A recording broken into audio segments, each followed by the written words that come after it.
month, we're combing through the roots of African Americans who are making a difference here in Las Vegas. Their hair and what is considered socially acceptable has been a part of the conversation for decades. It's also led to a lot of pain and frustration for Black men and women. Well, this morning, Trisha King speaks with a woman on a mission to help others embrace their natural hair.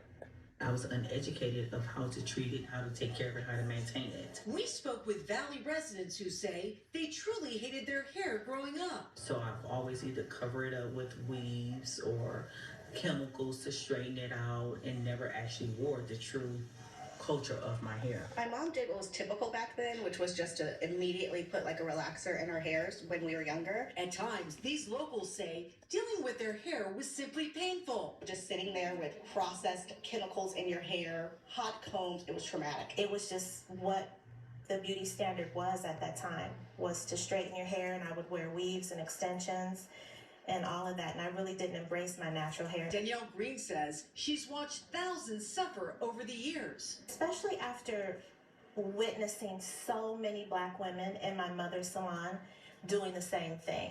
We relaxed our hair and we used other chemicals, and then it caused hair loss. And so then we had to buy extensions and weaves to fill our hair back in. For so many African Americans, their painful hair regimen is part of an effort to fit into what's deemed socially acceptable. Studies show racial discrimination based on hairstyles can start as early as 5 years old.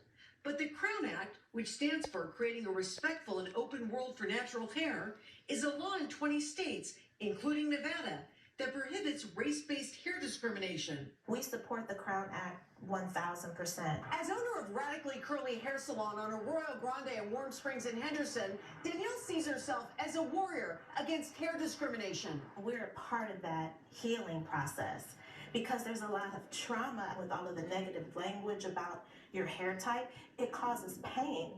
It causes trauma. It causes you to look at yourself in a negative light, and that's not healthy. Danielle has made it her life's work to learn proper hair care for African Americans and take time to pass that knowledge on. When they come here, we really cater to everyone's individual hair because everyone has different hair. Danielle says she and her stylist make it their mission to support each client in their journey to understanding their natural hair. To change lives, to help people to embrace who they are and not be afraid to rock their crown in its natural state. Clients we spoke with say learning to wear their hair naturally has been a life-changing experience. It's very freeing is the word I would use. And it helps when you come to a place like this. Now I know that me being a Black woman, that I can actually wear my hair and feel comfortable in my skin makes me feel really good about myself.